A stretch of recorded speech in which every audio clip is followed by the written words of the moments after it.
Chapter 16. We are like you in many ways. For a start, we look quite like you. Not exactly like you, but still rather similar. I have two legs, two arms, and a head, and I walk upright. I also have a tail, but that is not really important.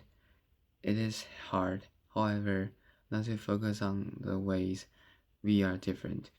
So let's get the basics out of the way, shall we? I suppose the main thing is that we are much more intelligent than you are.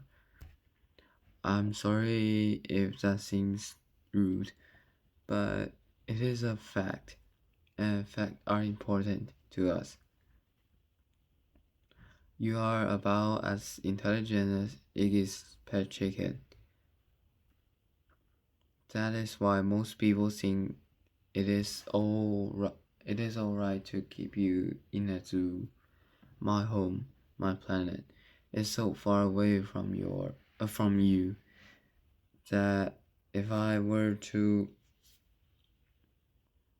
write out the number of kilometers, it would take the rest of this page, starting with 950 and following it with 0 after 0, like this, and so on to the end of the page and maybe beyond. Of course, writing it out implies that that there is only distance between us, but we do not calculate it like that. So far, it's beyond your understanding. To be honest, I'm not completely certain I understand it myself. Although I do not usually admit this. Think of it like this. Can you explain to me how your televisions work? I thought not. Intra-universal shift is like that to me. I'm happy to accept that it works, and to use it without knowing all of the details. Our world is clean. We have access to limitless energy that does not pollute. It is conflict free. We fly, we fight no wars because we having everything we want. The advisor makes all the decisions on behalf of everyone. In disease free, and has been even since before the Big Bang. The planet wildfire that wrecked for decades and killed almost everything. We are only creatures that inhabit it. The last animals were almost successfully eradicated centuries ago, and those that were not perished the perishing big bomb burn. The functions that some lower creatures perform, such as digesting waste products or enabling group growth, have since been carried out efficiently, safely, and hygienically by synthetic synthetic robots. Compared with you, we are short-lived, 30 years, as defined by the revolution of your Earth around your sun.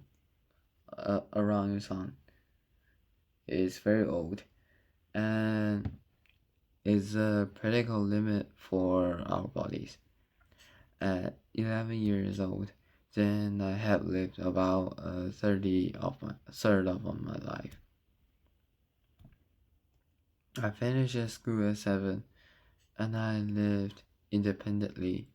So at 11 years old, I'm really, as you would say, grown up.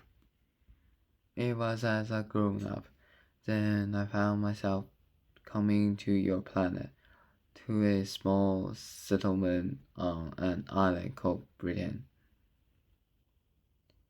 This was a dangerous idea, not because the intra-universal shift, that what I believe you call space travel, is unremarkable, although prohibited by the advisor. It is a reason I was coming that was dangerous. You see, I had what you would call a mission. A high risky mission to rescue a girl from a human zoo on my planet. A gazillion alien miles from Earth. That is a number made up by 80. And take her home. If I fail, that's it.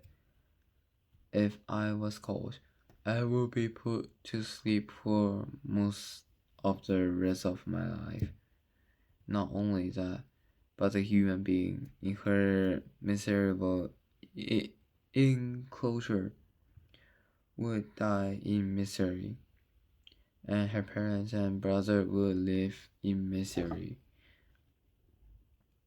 And that was not something I was willing to let happen.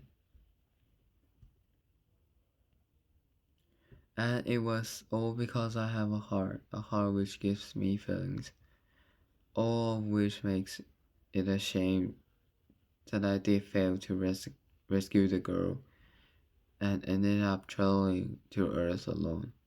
You see, my mission did not get off to a good start.